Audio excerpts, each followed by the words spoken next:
तो पिछले पार्ट में हम लोगों ने देखा था एमसी हिडन मिशन को कंप्लीट कर देता है एंड फिर वो रिवॉर्ड्स चेक करने के लिए सिस्टम को चुटकी बजाकर बुलाता है और फिर सिस्टम उसके ऊपर अपीयर हो जाती है और फिर उसके सर पर एक रख के देती है और बोलती है औकात में रहो। और हाँ, सिस्टम नहीं, सिस्टम गॉडेस बोल, सिस्टम गॉडेस, समझा? खैर, तुमने जो है हिडन मिशन का फर्स्ट स्टेज कंप्लीट कर लिया है एंड उसके रिवॉर्ड के तौर पे किसी की हिडन टैलेंट अवेकन हुई है। अब वो किसकी हुई है ये तुम जानो। और जिसकी हिडन टैलेंट अवेकन हुई होती है वो और कोई नहीं बल्कि ओल्ड शू है। यहाँ तक की जो स्टोरी है मैंने पिछले पार्ट में कवर कर दी थी। अगर तुम लोगों ने पिछला पार्ट नहीं देखा है तो जाकर देख लो, काफ़ी ज़्यादा बढ़िया है और उसके बिना तुम्हें ये पार्ट समझ नहीं आएगा। तो चैनल पर प्लेलिस्ट मिल जाएगी, आई बटन पर वीडियो मिल जाएगी, जाकर देख लो। और हाँ यार, इतने दिन से तुम लोग वीडियो देख रहे हो, मैंने अब तक अपना फॉर्मल इंट्रोडक्शन तो दिया ही नहीं। हेलो गाइस, मैं हूँ एज फ्री गेमर। बस इतना ही है मेरा फॉर्मल इंट्रोडक्शन, बाकी चीज़ें फिर कभी बताऊँगा। तो चलो स्टोरी पर वापस आते हैं और फिर हमें हाउसकीपर हुआंग को दिखाया जाता है जो कि अपने गार्ड्स के साथ बैठे हुए हैं और फिर वो बोलते हैं क्या तुम जीना चाहते हो? और उनके गार्ड्स बोलते हैं ये कैसा सवाल है, जाहिर सी बात है हम सब जीना चाहते हैं। तो फिर हाउसकीपर हुआंग बोलते हैं तो फिर मेरे एक सवाल का जवाब दो, बताओ हम पर कितने लोगों ने हमला किया था? वो दोनों गार्ड सोचने लग जाते हैं, क्या एक? नहीं नहीं, हम पर 100 लोगों ने हमला किया था। हाउसकीपर हुआंग बोलते हैं अबे तू अंधा है क्या, मुझे तो 300 लोग दिखाई दिए थे। हमने अपनी जान पर खेल के उन लोगों से लड़ाई की थी पर हम कुछ ही लोगों को मार पाए और अब वॉरियर लिन का कोई अता पता नहीं और उन लोगों ने मिस सू को अगवा कर लिया है। इन लोगों ने एक प्रॉपर स्टोरी बनाई होती है अपने लिए ताकि जाकर इनको सज़ा ना मिले। और फिर हाउसकीपर वांग सभी लोगों को बोलते हैं अगर तुम लोग जीना चाहते हो तो थोड़ा घाव बना लो अपने शरीर पे। तो चलो फिर साथ में ब्लैक रॉक सिटी जाते हैं और अपने लिए रीइंफोर्समेंट लेकर आते हैं। और फिर हमें वॉरियर लिन को दिखाया जाता है जो कि बोल रहा होता है मिस सू को एस्कॉर्ट करना ये मेरी जिम्मेदारी थी और हाउसकीपर हुआंग ने मेरे पर ट्रस्ट किया था, बट फिर भी मैं मिस सू को बचा नहीं पाया। कमांडर हुआंग, चाहे मेरी जान चली जाए पर मैं मिस सू को बचा कर रहूँगा। और फिर हमें ओल्ड शू का दिखाया जाता है जिसकी हिडन टैलेंट है स्टूपिड टैक्टिक। ये जो भी प्लान और स्ट्रेटेजी बोलेगा ये सभी के सभी बकवास होने वाले हैं और अगर तुमने गलती से इसे फॉलो कर लिया तो खुद भगवान भी तुम्हें नहीं बचा सकते। ये देखकर एमसी सोच रहा होता है मैंने सोचा था ओल्ड शू बिलो एवरेज है बट ये तो कचरा निकला, ऐसा लगता है ये साकुरा का दादा है। मुझे क्यों तोड़ा? और फिर ओल्ड शू बोलता है विलेज मास्टर क्या हुआ? एंड एमसी बोलता है नहीं कुछ नहीं, तुम बताओ तुम यहाँ पर क्या कर रहे हो? एंड फिर ओल्ड शू बोलता है मैंने मिस सू से बात की थी, उनका नाम सू ए है और वो ब्लैक रॉक सिटी के यंग मास्टर की फियांसे है, हमें उसे अगवा नहीं करना चाहिए था। हमारे ओल्ड विलेज लीडर ने उनसे पंगा लिया था और वो मारे गए और अब हमने भी वही गलती कर दी है। वो लोग डेफिनेटली हम पर हमला करेंगे, अब बस सिर्फ मौत ही हमारा इंतज़ार कर रही है। और फिर लिंगर उन दोनों को डिनर के लिए बुलाने आती है। चलो तो फिर ब्रदर शिनमैन को भी बुला लेते हैं और डिनर करते हुए इस चीज़ को डिस्कस कर लेंगे। और फिर वो लोग डिनर करने लग जाते हैं और एमसी उनसे पूछता है क्या किसी को ब्लैक रॉक सिटी के बारे में कुछ पता है? और शिनमैन बोलता है मुझे पता है, ब्लैक रॉक सिटी यहाँ से 150 मील दूर है और उस सिटी का लीडर है हान हुजी जो कि एक रंडीबाज है और उसके पास 5000 इलाइट ट्रूप्स की सेना है। ये सुनकर वोल्शो बोलते हैं क्या 5000 वर्सेस 2? विलेज मास्टर, आपको क्या लगता है हम लोग जीत पाएंगे?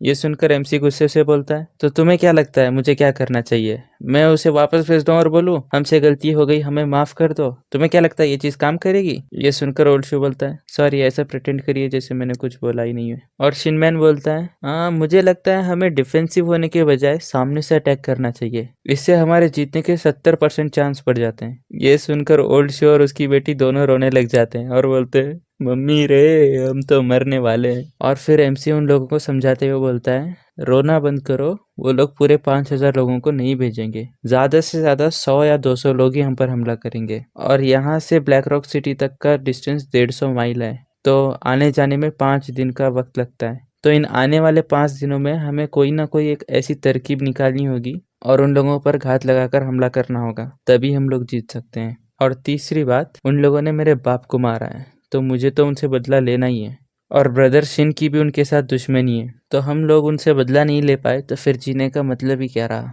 और फिर तभी एमसी एक और मिशन को ट्रिगर कर देता है जो होता है defend your village and repel the enemy. पर दिक्कत की बात यह है कि टोड विलेज पर 2 रास्ते जाते हैं, तो एमसी को समझ नहीं आ रहा होता कि वो किस रास्ते पर घात लगाकर हमला करे। और ओल्ड शू बोलते हैं जो छोटा रास्ता है वो वैली के बीच में से होकर गुजरता है, यानी कि 2 पहाड़ों के बीच से गुजरता है, इसलिए वहाँ पर कैरेजेस नहीं लेकर जा सकते। बट जो दूसरा रास्ता है वहाँ पर लेकर जा सकते हैं। तो अगर हमें उन पर एम्बुश करना है तो हमें तो पहले उनका रास्ता पता होना चाहिए।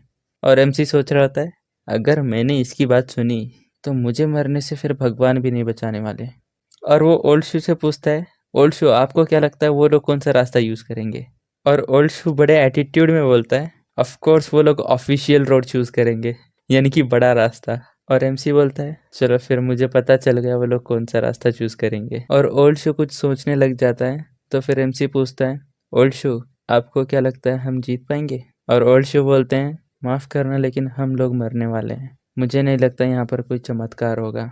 और ये सुनकर एमसी बोलता है ऐसा लगता है हम लोग जीतने वाले हैं, शायद कोई चमत्कार ही हो जाए। पहले तो मुझे लगा था कि हमारी कोई जीतने की उम्मीद ही नहीं है, पर अब आपकी बात सुनकर मुझे थोड़ी सी उम्मीद मिली है। और एमसी सोच रहा होता है कौन बोला इसका टैलेंट यूजलेस है, अगर सही से यूज़ करो तो भाई कचरा भी इस्तेमाल किया जा सकता है। हमें बस ये जो बोल रहा है उसका अपोजिट करना है और फिर कमाल देखो। और फिर एमसी अपने कमरे में मिस सू के लिए डिनर लेकर जाता है एंड फिर मिस सू को देखते ही उसके मन में ख्याल आता है ए हे ये मेरी है, मैं इसके साथ जो चाहूँ वो कर सकता हूँ। पर फिर एमसी अपने ख्यालों को झटकते हुए बोलता है नहीं नहीं नहीं, मैं एक अच्छा इंसान हूँ, मैं तो जेंटलमैन हूँ, मैं ऐसे नहीं कर सकता। और फिर तभी सिस्टम अपीयर हो जाती है और बोलती है तुम्हारी इसी भलाई और अच्छाई की वजह से तुमने हिडन मिशन का 2nd स्टेज ट्रिगर कर दिया है, एंड वो है बिना वायलेंस के यूज करे हुए मिस सू का दिल जीत कर दिखाओ। और फिर एमसी मिस सू से बोलता है मुझे लगा था सिर्फ मैं ही नहीं सो पा रहा हूँ, पर लगता है मिस सू को भी नींद नहीं आ रही। और मिस सू एमसी से बोलती है मेरी फैमिली फॉलन लीफ सिटी की 4 बड़ी फैमिलियों में से एक है, तो अगर तुम मुझे जाने देते हो तो मैं तुम्हें फिरौती में बहुत सारा सोना दिला सकती हूँ। और मैं ब्लैक रॉक सिटी के यंग मास्टर की होने वाली फियांसे भी हूँ, तो अगर तुम मुझे किसी भी तरीके का हार्म पहुँचाओगे तो तुम जानते हो तुम्हारे साथ क्या हो सकता है। और एमसी बोलता है शायद आपको थोड़ी सी गलतफहमी हो रही है, मेरा और ब्लैक रॉक सिटी के लीडर का आपस में दुश्मनी चल रही है, तो आपको अगवा करने के पीछे का रीज़न यही है कि मैं ब्लैक रॉक सिटी के लीडर को बाहर निकालना चाहता हूँ, और जब ये सारी चीज़ें ख़त्म हो जाएंगी मैं आपको वापस भेज दूंगा। ये सुनकर मिस्सू बोलती है झूठ, तुम झूठ बोल रहे हो, मर्द जात होती ही एक जैसी है, तुम में और उनमें कोई फ़र्क नहीं। भाई देखो मैं पहले ही बता दूं मैं एक जेंटलमैन हूँ, ठीक है, बट क्या फ़ायदा भाई, जेंटलमैन को लड़कियां कहाँ भाव देती है, उन्हें तो चपरी ही चाहिए।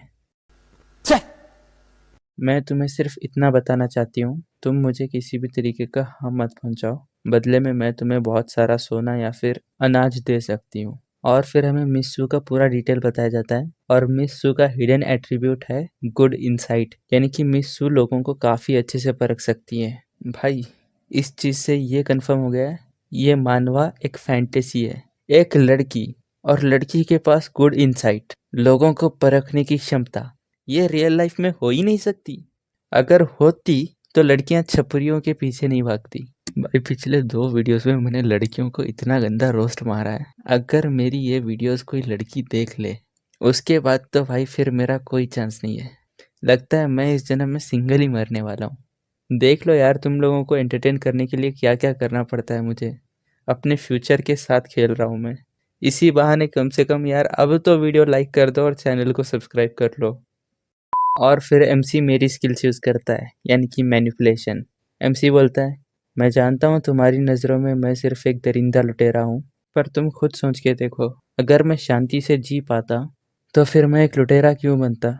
एक टाइम था जब मैं भी स्कॉलर या फिर वॉरियर बनना चाहता था, एक टाइम था जब मेरे हाथों में भी किताबें होती थी, एक टाइम था जब मैं भी लिटरेचर सीखना चाहता था और एक बहादुर वॉरियर की तरह लड़के अपने लिए नाम कमाना चाहता था। एक टाइम था जब मैं पूरी दुनिया घूमना चाहता था, पर फिर मेरी मुलाकात कुछ लालची कुत्तों से हुई जो सिर्फ लोगों को कचरे की तरह ट्रीट करते हैं, जिसे देखकर मेरे मन में भी सवाल आया क्या ये दुनिया ऐसे लालची लोगों से भरी पड़ी है। इसीलिए अब मैं ऐसे लोगों से इस दुनिया को बचाना चाहता हूँ ताकि आम जनता सुकून से जी सके। और अब मैं आपका हाथ अपने हाथ में लेकर बस आपसे एक सवाल पूछना चाहता हूँ, क्या मेरे इस जर्नी में आप मेरा साथ दोगे। एंड फिर ये चैप्टर भी यहीं पर ख़त्म होता है। वीडियो कैसी लगी कमेंट करके बताओ। यार कमेंट किया करो, तुम्हें 2 या 4 सेकंड ही लगेंगे। एक काम करो, ऐसे करो कि जो तुम्हें इस वीडियो का सबसे फ़नी पार्ट लगे ना, उस चीज़ को पॉइंट आउट करो। इससे क्या होगा, मुझे भी मतलब ऐसे लगेगा कि भाई हाँ, मैं इंसानों के लिए ही वीडियोज़ बना रहा हूँ। अगर तुम लोग कमेंट नहीं करते हो तो फिर मुझे पता नहीं चलता कि मुझे वीडियोज़ कंटिन्यू करने चाहिए, नहीं करने चाहिए। तुम लोगों को पसंद आ रहा है, नहीं आ रहा है, या फिर कॉमेडी थोड़ी कम करूँ या फिर ना करूँ, या फिर मेरी वॉइस कैसी सुनाई दे रही है। अभी मुझे तो मेरी वॉइस कचरा लगती है, बट मैं डिफरेंट स्टाइल ट्राई कर रहा हूँ। अगर तुमने पिछला वीडियो देखा होगा जो दूसरी सीरीज़ है, उसमें मैं थोड़ा-सा सीरियस होके एक्सप्लेन करता हूँ एंड इसमें मैं काफ़ी ज़्यादा फ़नी चीज़ें कर रहा हूँ एंड डबल मीनिंग बातें भी इस चीज़ में बहुत ज़्यादा हो रही है। वैसे तो ये सीरीज़ है ही फ़नी, बट मैं भी काफ़ी ज़्यादा डबल मीनिंग बातें कर रहा हूँ। मैं भी काफ़ी सारे एक्सपेरिमेंट्स कर रहा हूँ, तो मुझे भी फीडबैक चाहिए कि भाई कौन-सी चीज़ सही है, कौन-सी चीज़ गलत है। मेरी ऑडियंस क्या चाहती है, ये भी तो मुझे पता चलना चाहिए ना। तो मैं भी अपने आप को इम्प्रूव करना चाहता हूँ, तो फिर यार थोड़ा-सा कमेंट कर दिया करो। चलो बहुत ज़्यादा ज्ञान हो गया। अगर तुम लोगों ने दूसरी सीरीज़ नहीं देखी है एंड तुम चैनल पे फर्स्ट टाइम आ रहे हो, तो वो सीरीज़ भी देख लो। और अगर तुमने मेरे सारे वीडियोज़ देख रखे हैं, तो फिर मिलते हैं अगली वीडियो में। तब तक के लिए take care and bye bye.